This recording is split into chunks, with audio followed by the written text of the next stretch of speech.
Le rassemblement de l'opposition que dirige Etienne Tshisekedi récuse les facilitateurs de l'Union africaine.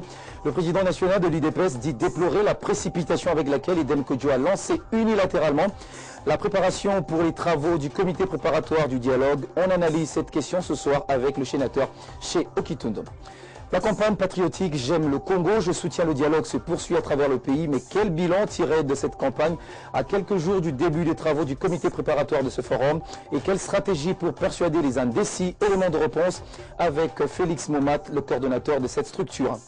Et puis l'affaire Kofi Olomide est loin d'être terminée. Le député Zachary Bababa soit saisi la justice via l'Assemblée nationale. D'après lui, le ministre de la Justice devra s'expliquer pourquoi la justice ne s'est pas saisie de cette affaire. Vous l'écouterez dans ce journal. Bienvenue à tous et merci d'être avec nous sur Télé 50. Vous le savez, il y a plus d'un mois que le chef de l'État Joseph Kabila avait entamé une tournée interprovinciale depuis la nouvelle configuration de province. La semaine dernière, il a été accueilli avec faste au Kasaï central. Joseph Kabila s'est personnellement rendu compte des vrais problèmes que connaît la province pour son développement. D'une pierre deux coups, le chef de l'État a inauguré la centrale solaire et le transport en commun, deux grandes réalisations très attendues de la population. Nos envoyés spéciaux Blaise Manzanza et Dan Landou reviennent sur cette tournée. Regardez. C'est une mission officielle que le président de la République a débutée il y a plus d'un mois, au lendemain de la mise en place de nouvelles provinces. Les liens Kabila-peuple se renforcent davantage. Le chef de l'État renouvelle son alliance avec sa population en appuyant aussi l'effectivité de la nouvelle décentralisation. L'accueil lui réservé à Kananga Malandi Wanshinga, chef-lieu de la province du Kasaï central, en dit très long. Joseph Kabila est porteur d'un message de soulagement et d'espoir à cette population. Alors la centrale qu'on vient d'inaugurer ici, ce n'est qu'une solution palliative. Mais on a déjà commencé les travaux, on est à 65 ou 70% au niveau du barrage de KTD. J'aimerais bien vous donner l'assurance qu'on va terminer les travaux de ce barrage. La province est dotée d'une centrale hybride thermique et solaire d'une puissance de 3,25 MW et une solution provisoire, a dit le président de la République, en attendant la fin des travaux du grand projet de KTD et le micro-barrage de Tibaji, dont les études de faisabilité sont en cours. Une des réalisations qui suscite la joie et l'espoir d'une population exigeante, vous le savez, vis-à-vis de l'exécutif. Il faut que tu au courant 24 heures. Mon s'est dit jamais vu. Alors, au courant, tu vas dire le président, le coup de chaille. À cet ouvrage s'ajoute la mise en service du transport en commun à Kananga avec 30 bus déjà et les différents travaux de réhabilitation des routes d'intérêt provincial et national qui vont reprendre dans un plus bref délai. Ce n'est pas tout. La route Kalambambouji, reliant la province à l'Angola par les territoires des Luisa-Kambaye, son impact socio-économique est très attendu par l'exécutif. L'impact de cette route, il est d'abord sur le plan économique. Sur le plan économique parce qu'il y aura un trafic important, il y aura une importation importante aussi, qui ne prendra pas autant de temps que ça prenait sur la voie ferroviaire avec la SNCC. L'ouverture de cette route ne concerne pas seulement le Kasaï central, mais il va aussi désenclaver des provinces sœurs, Maniema, le Kasaï oriental, Sankuru et autres. Joseph Kabila s'est engagé à développer le Kasaï central. Toutes les couches sociales de cette province prennent acte et disent merci.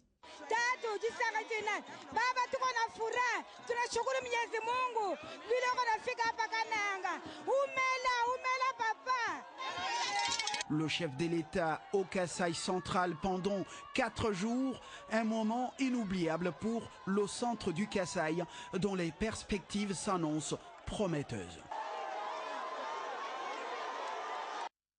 La majorité présidentielle se prépare déjà en prévision de son meeting prévu le 29 juillet prochain. Son secrétaire général Aubin Minakou intensifie la mobilisation. Il est allé à la rencontre des personnes vivant avec handicap au centre de l'entretien. Des explications sur le processus électoral, la tenue du dialogue ainsi que la paix, la stabilité des institutions de la République. Il est 8 h du matin. Le secrétaire général de la majorité présidentielle Aubin Minakou est à réunion de préparation du meeting prévu pour le 29 juillet 2016 au stade de Tata Raphaël. 30 minutes après, les alentours de ces lieux est pris d'assaut par les personnes vivant avec handicap. Ils sont venus chercher l'information à la source en rapport avec le rassemblement prévu pour le vendredi 29 juillet 2016 au stade Tata Raphaël. Informé, Aubin Minakou va interrompre la réunion pour s'entretenir avec ses visiteurs. Message au Toropesa, meeting au Torotindika. Boété, Torozala Belé. C'est sûr que stade de Rosala plein. On les assure. Vendredi 29 juillet, ils allaient meeting moro à Kafouka. Tout ça, la n'engeni biso ba Congolais. Pour élection et ban. Nengenini pour élection et ban à travers le pillage. Bon, to boy que pillage est sur la mboka. Alors pour tous on est là te mamwa pillage que limité kufi kingabo moyen que tile lokutu. Ba usine soit kingabo et beba nango ka pour la pillage. Alors pour la ozonge la makamona te à pillage tout ça la nengenini. Élection to simbango to bongsango to lamango nengenini. Marqué par l'humilité du secrétaire général de la majorité présidentielle Aubin Minakou, l'un des membres de cette corporation a donné un message tiré de la Bible. Heureux celui qui se soucie du pauvre. Les jours du malheur, l'Éternel les délivre. L'Éternel les garde et lui conserve la vie. Il est heureux sur la terre et tu ne les livres pas au pouvoir des ennemis. Édifiés, ces personnes vivant avec handicap ont promis de répondre présent au meeting prévu pour le vendredi 29 juillet 2016 au stade Tata Raphaël. Alors qu'Edem Kodjo annonce l'ouverture des travaux préparatoires du dialogue politique national au 30 juillet prochain, le rassemblement de l'opposition que dirige Etienne Tshisekedi récuse les facilitateurs de l'Union africaine.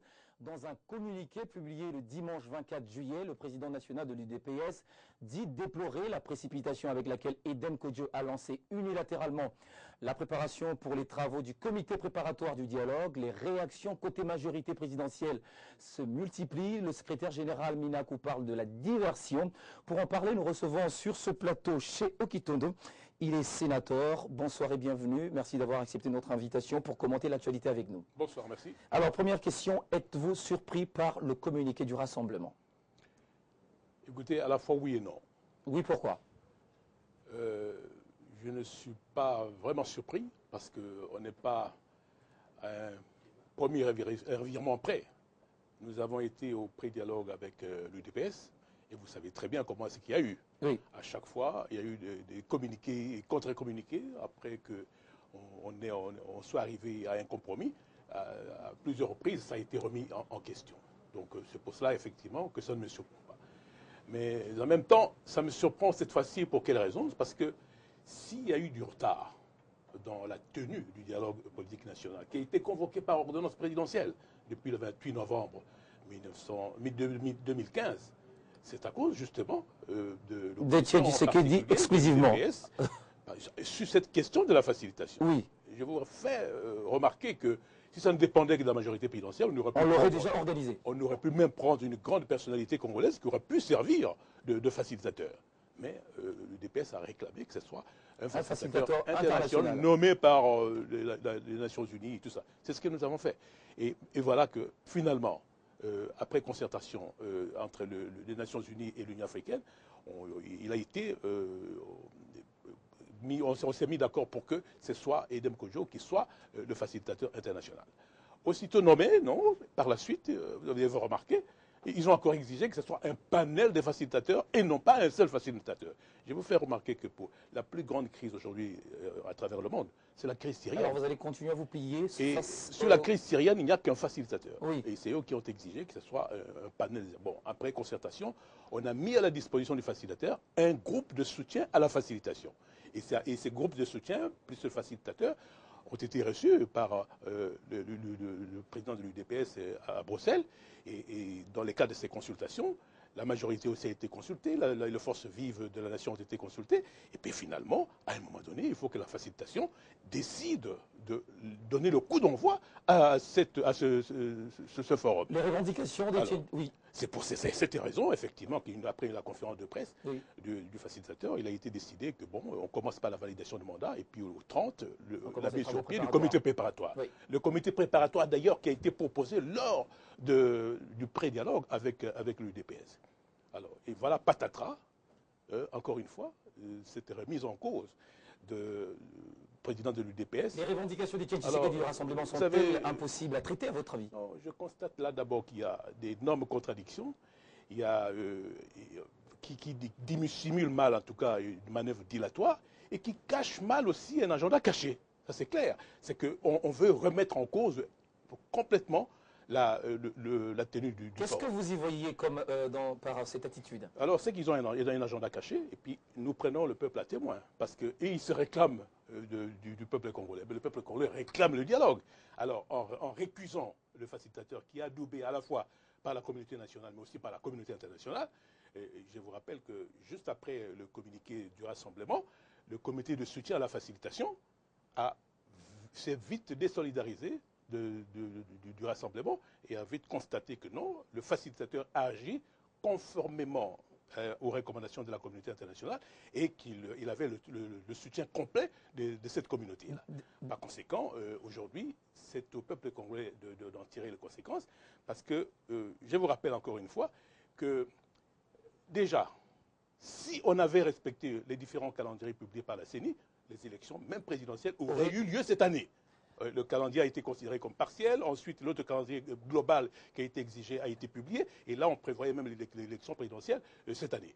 Et c'est à cause de tous ces revirements, aujourd'hui, que nous nous retrouvons en retard par rapport à la tenue des élections. Dernière question. Ce dialogue se veut être inclusif. Est-ce que sans l'UDPS et son rassemblement, sera-t-il possible de le tenir? Écoutez, nous nous tenons, c'est justement à cause de l'inclusivité que finalement, il y a eu ce retard depuis le 28 novembre.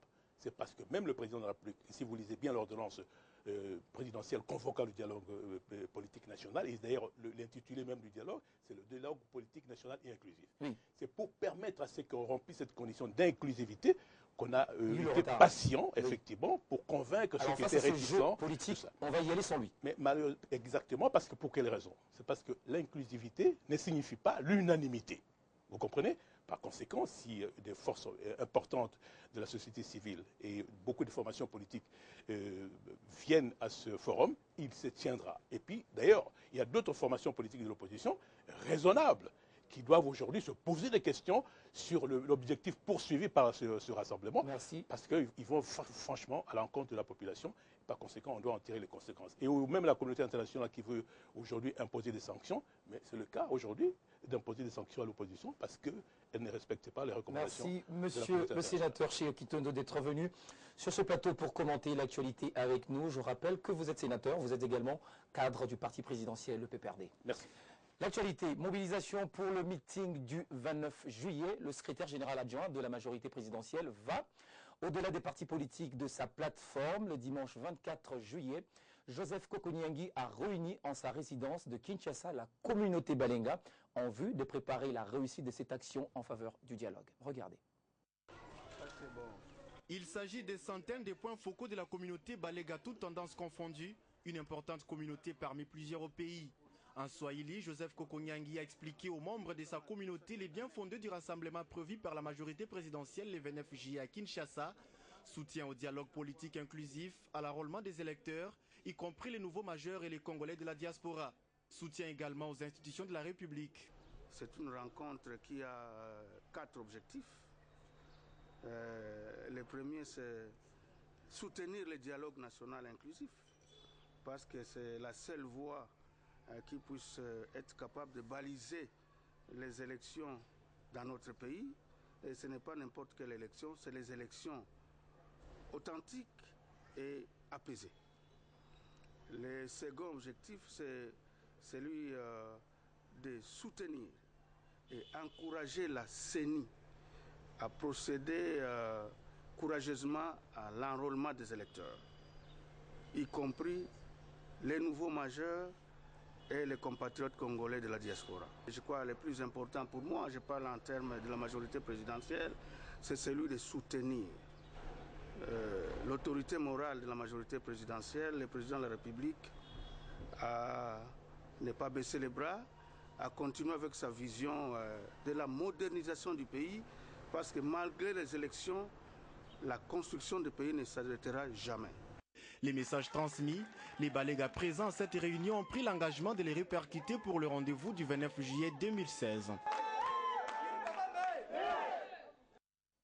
La campagne patriotique J'aime le Congo, je soutiens le dialogue, initiée depuis plus de 6 mois par le ministre de la Santé, Félix Kabange, se poursuit à travers le pays. Mais quel bilan tirer de cette campagne à quelques jours du début annoncé des travaux du comité préparatoire de ce forum, et quelles en sont les stratégies pour persuader les indécis? On en parle avec Félix Momat, il est le coordonnateur de cette structure. Bienvenue et merci d'avoir accepté notre invitation. Merci Floride. Première question, êtes-vous satisfait de l'aboutissement des actions que vous avez menées jusqu'ici en faveur du dialogue? Totalement satisfait, cher Floride, parce que vous savez, ça fait 6 mois que nous sommes lancés sur le terrain. Après avoir conquis la capitale Kinshasa, nous sommes lancés en province, on a fait les tours du pays. Et bien voilà, cette semaine, les travaux du comité préparatoire, tous les coins et recoins, tous les territoires. Nous, au moins, nous sommes en droit de parler de la population. Donc voilà que cette semaine ici, la facilitation a annoncé les débuts des travaux du comité préparatoire. Le comité préparatoire est un organe de l'ordonnance du chef de l'État convoquant le dialogue. Pour nous, c'est une très grande satisfaction. Voilà, dernière question. Avez-vous des stratégies de persuasion alors que la tenue de ce dialogue approche? Mais bien sûr, nous venons de lancer l'opération Le dialogue pour une patrie très forte. Déjà demain, nous serons à Tchangou, à Massina. Ça continue? Ça continue parce que nous devons mobiliser. Vous savez que cette semaine, elle est très chaude en actualité politique. Heures de cette Mais campagne. bien entendu, le dialogue, c'est pour tout le monde. Donc commençons par nos mamans. Voilà pourquoi demain, la campagne patriotique J'aime mon pays, la RDC, je soutiens le dialogue, organise une marche qui privilégie les genres avec les mamans à partir de 9h. Vous serez où? Nous serons à Massina, dans la Tchangou. Nous commençons à 9h et à 11h, nous serons au stade municipal où cette marche part de Massina, part de Sainte-Thérèse, Angili, vers le stade municipal de Massina. Où un message sera lancé en faveur du dialogue, soutien au dialogue, soutien à la facilitation et soutien aux institutions de la République. Merci beaucoup d'être venu. Merci. Commenter l'actualité avec nous. Félix Momat, vous êtes le coordonnateur de la campagne patriotique J'aime le Congo, je soutiens le dialogue. Merci, cher Floride. La communauté de l'espace du Katanga organise le dimanche 24 juillet une rencontre d'échange avec tous ses ressortissants installés à Kinshasa. Cette rencontre avait pour but d'abord de peaufiner des stratégies d'action dans l'organisation des activités prévues le 29 juillet et le 7 août prochains dans la capitale, mais également mobiliser ses troupes en vue du dialogue national et les élections au pays. Face aux enjeux de l'heure en République démocratique du Congo, la communauté de l'espace katangais a bien voulu réarmer ses troupes à travers cette rencontre stratégique. Au menu de cet entretien, la planification des actions de cette plateforme en vue de s'aligner d'abord derrière la vision du chef de l'État Joseph Kabila, mais aussi à l'organisation des activités prévues le 29 juillet prochain au stade Tata Raphaël et le 7 août à l'esplanade du Palais du Peuple.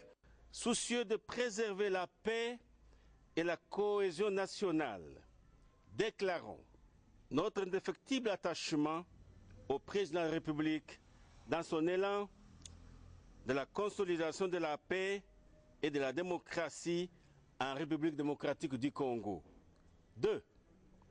Notre soutien à la facilitation désignée par l'Union africaine avec l'appui de la communauté internationale pour la tenue du dialogue national politique inclusif. Occasion également pour cette communauté de sensibiliser ses membres à adhérer dans ce processus de l'organisation prochaine du dialogue national au pays, mais également un œil sur les élections. Nous invitons les forces vives et prises de paix à se mobiliser pour le succès du dialogue et l'enrôlement électoral. À travers ces échanges, la communauté de l'espace Katangé veut démontrer leur soutien total au chef de l'État, mais aussi à la paix en RDC. L'Alliance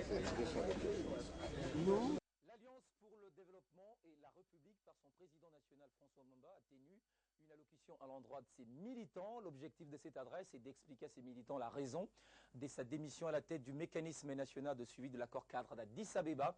Occasion également pour François Mwamba d'annoncer l'adhésion de l'ADER au rassemblement des Jinval. Dès l'entame, François Mwamba dresse un récit historique des accords de Sun City qui ont conduit à l'élaboration de l'actuelle constitution et à l'organisation des élections démocratiques en RDC. Les défis à relever étaient gigantesques. Mais au regard des enjeux de l'heure, des attentes de la population et avec l'aide de Dieu, l'élite congolaise, en dialogue intercongolais à Sun City, s'est révélée être de vrais patriotes. Le désormais ancien coordonnateur du mécanisme national de suivi de l'accord cadre d'Addis Abeba est revenu également sur les raisons de sa démission à la tête de cette structure. Mais la grande information est l'adhésion de l'ADR, son parti, au rassemblement de Genval et son appel aux militants de réserver un accueil à Étienne Tshisekedi le 27 juillet prochain. Nous proclamons donc notre adhésion au rassemblement né à Genval. Nous décrétons les 3 décisions suivantes. L'ADER sera mobilisée comme un seul homme le 27 juillet 2016 pour réserver à Étienne Tshisekedi Wapuluma et aux autres camarades du rassemblement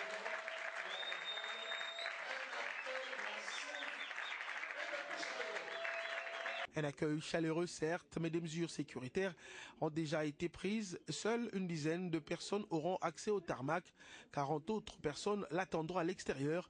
Annonce faite par le général Kanyama, le président de l'UDPS, qui rentre chez lui dans son pays mérite toute l'attention due à son rang par les services ayant en charge la sécurité des personnes et de leurs biens de la capitale. Revenons sur l'affaire de l'assassinat de Cynthia Kadima en Inde. Justement, à ce sujet, le vice-ministre des Congolais de l'étranger, Antoine Boyamba, a tenu un point de presse ce lundi dans son cabinet de travail à Kinshasa.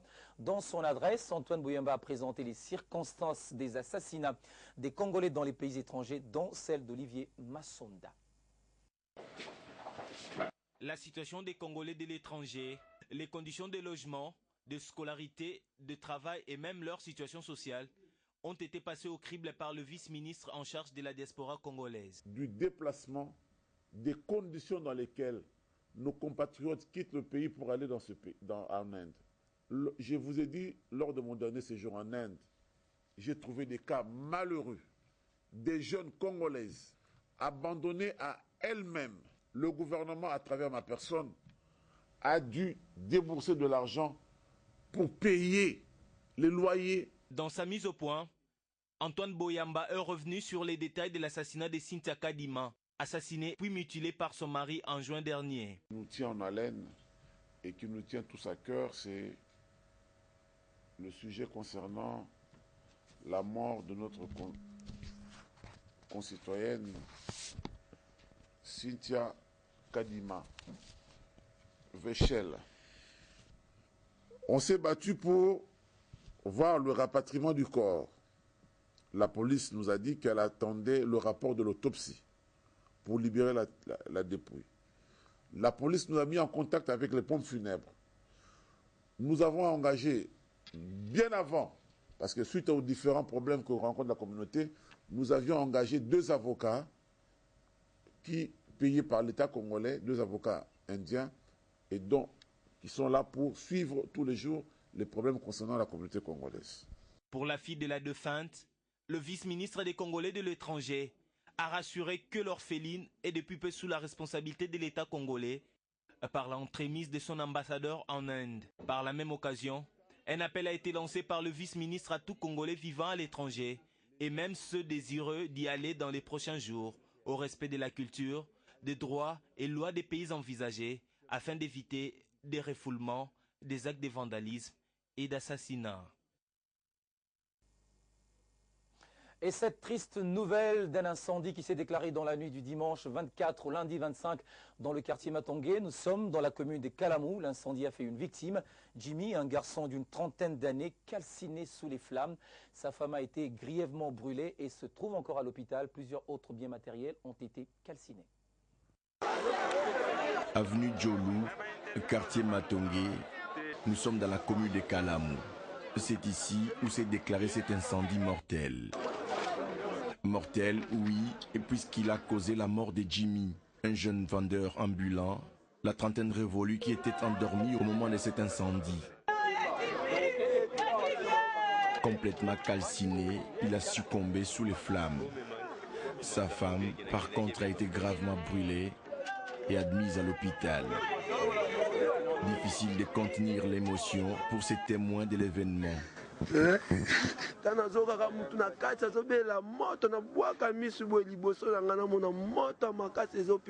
Également abattue, la maman de la victime crie déjà au secours pour l'organisation des funérailles.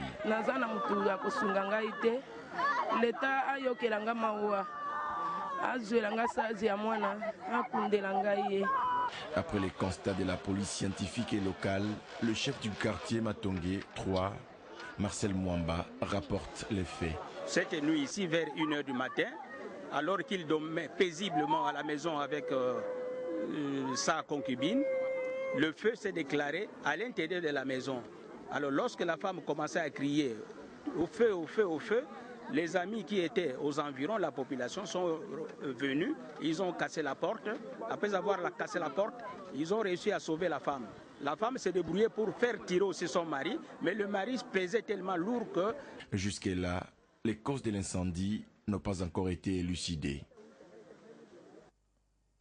Et puis l'affaire Kofi Olomide prend une autre tournure. Le député Zakari Bababassoué est monté au créneau et saisit la justice par l'entremise du Parlement. Zakari Bababassoué souhaite à ce que Alexis Tambo Mwamba, ministre de la Justice, explique pourquoi la justice congolaise ne s'est-elle pas saisie de ce cas de violence à l'égard de la femme. Il appelle également la représentante du chef de l'État en matière de violence sexuelle à prendre ses responsabilités. J'ai saisi, j'ai écrit au ministre de la Justice, tout à fait dans les cadres du respect du règlement d'ordre intérieur. Donc j'ai fait donc une question écrite au ministre de la Justice pour avoir des explications sur ce qui s'est passé. Le bureau de l'Assemblée nationale se chargera bien entendu de transmettre cette lettre-là parce que c'est la procédure. Deuxièmement, je pense que le procureur général de la République, face aux faits qui se sont produits, devrait aussi se saisir de ce dossier pour essayer de comprendre quelque chose.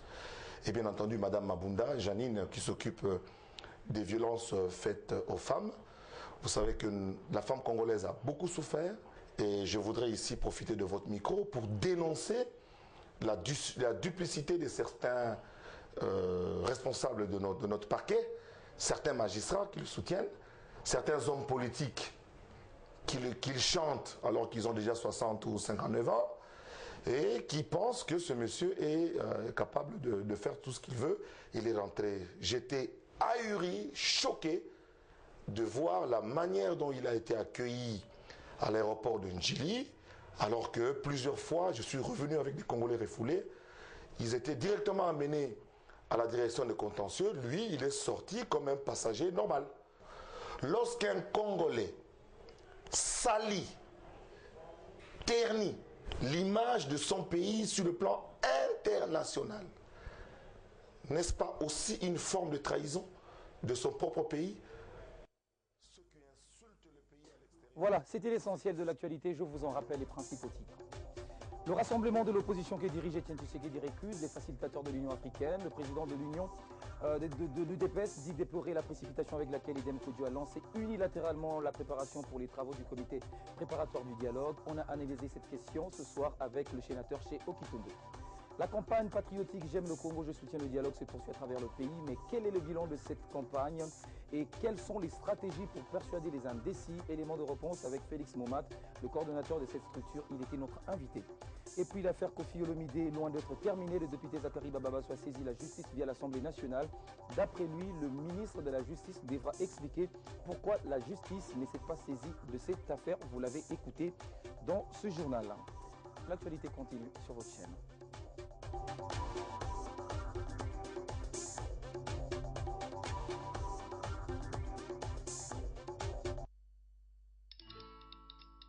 Dans la vie, nous avons tous des rêves, objectifs et aspirations. Vos projets d'avenir ainsi que ceux qui vous sont chers dépendent des choix que vous effectuez aujourd'hui. C'est pourquoi la Raobank a créé Renaissance, le nouveau compte d'épargne qui vous propose un meilleur taux rémunérateur à court et à moyen terme. Ainsi, vous pourrez suivre l'évolution des intérêts générés par votre épargne et assurer un avenir meilleur à vos projets les plus chers. Raobank is my bank.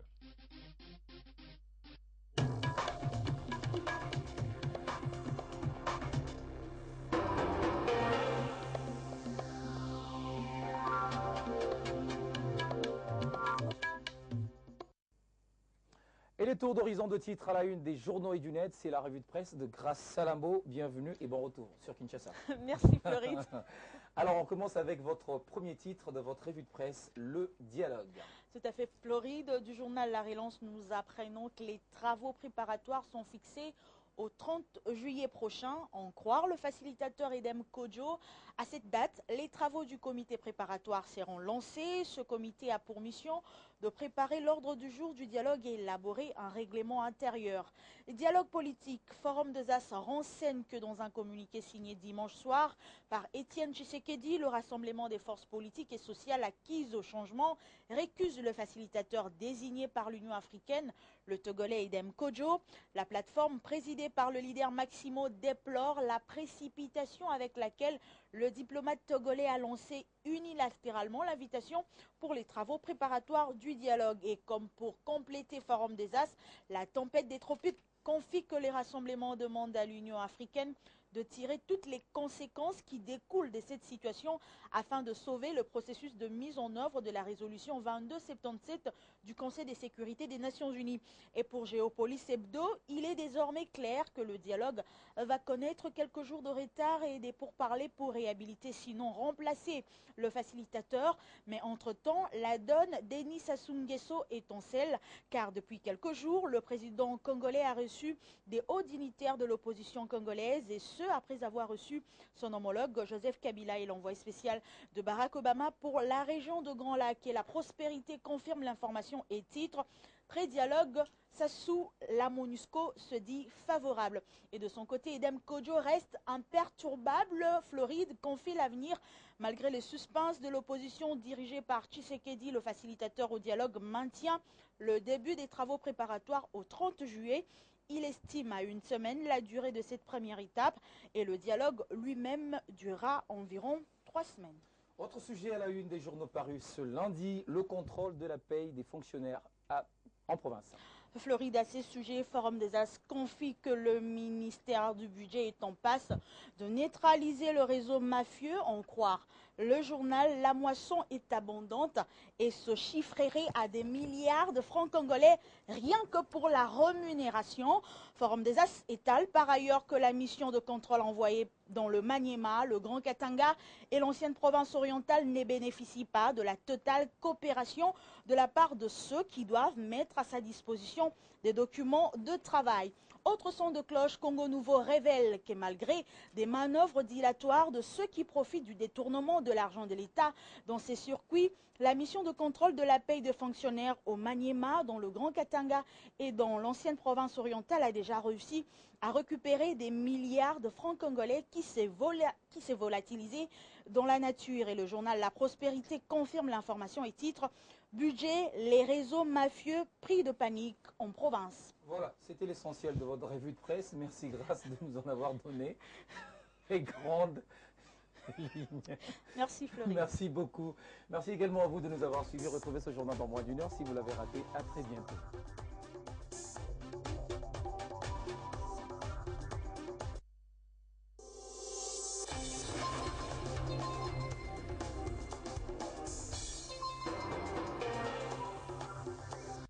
Ce programme vous a été offert par Orange.